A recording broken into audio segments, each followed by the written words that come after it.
Alors, nous souhaitons voir maintenant ce qui va se passer si au lieu de lancer 2 dés, on va lancer un nombre plus important de dés, on va lancer 10 dés.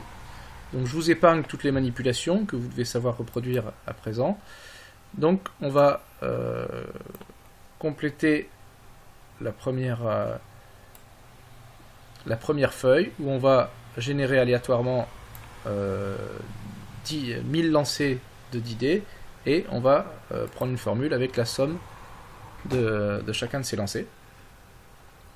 Une fois qu'on a fait ça, donc sur une autre page, on va copier la valeur obtenue, faire un collage spécial pour obtenir juste le chiffre résultant. On va définir le rang avec la formule rang. On va ordonner, trier les données pour les faire apparaître par rang croissant ou décroissant. Et on va déterminer la fréquence d'apparition de chacun des chiffres et la probabilité d'apparition. Donc une fois qu'on a fait ces opérations, on va pouvoir faire une courbe, comme on a fait jusqu'à présent, de la probabilité en fonction du chiffre. Donc on génère un graphique, donc une répartition XY. Voilà. Et donc là, on voit des choses qui sont un petit peu différentes de ce qu'on a vu jusqu'à présent. Alors, on a un nombre de chiffres plus important du coup qui va être étudié.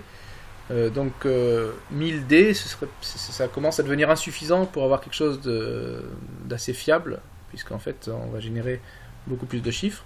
Mais si on regarde la forme de ce qu'on obtient, on voit qu'il y a certaines valeurs qui ont des probabilités infimes d'apparaître. D'ailleurs, dans mes 1000 dés, il y a des chiffres qui ne sont jamais apparus.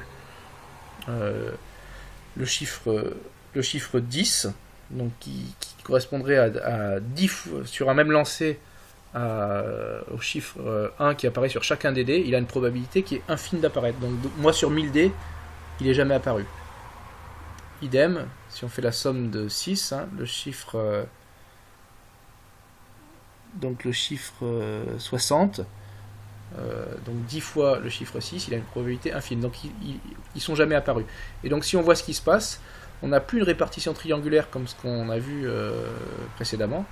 Donc cette fois-ci, la densité de probabilité fait apparaître ce qu'on appelle une loi normale, donc une loi en forme de courbe de Gauss. Voilà. Et donc c'est ce qui se passe quand on a un nombre, quand la variable qu'on étudie c'est une somme d'un nombre important de variables aléatoires, et bien au final, ce qu'on a tendance à obtenir, si chacune des variables aléatoires a une répartition uniforme, et bien la somme de n variables aléatoires de répartition uniforme, ça donne une loi normale avec une courbe de Gauss. Et c'est pour ça que dans les phénomènes physiques, quand vous avez une mesure, vous avez finalement votre mesure qui dépend de pas mal de paramètres, et donc en fait elle dépend d'une somme de différents paramètres aléatoires, et c'est pour ça que quand les dispersions qu'on obtient assez couramment ont des formes de loi normale.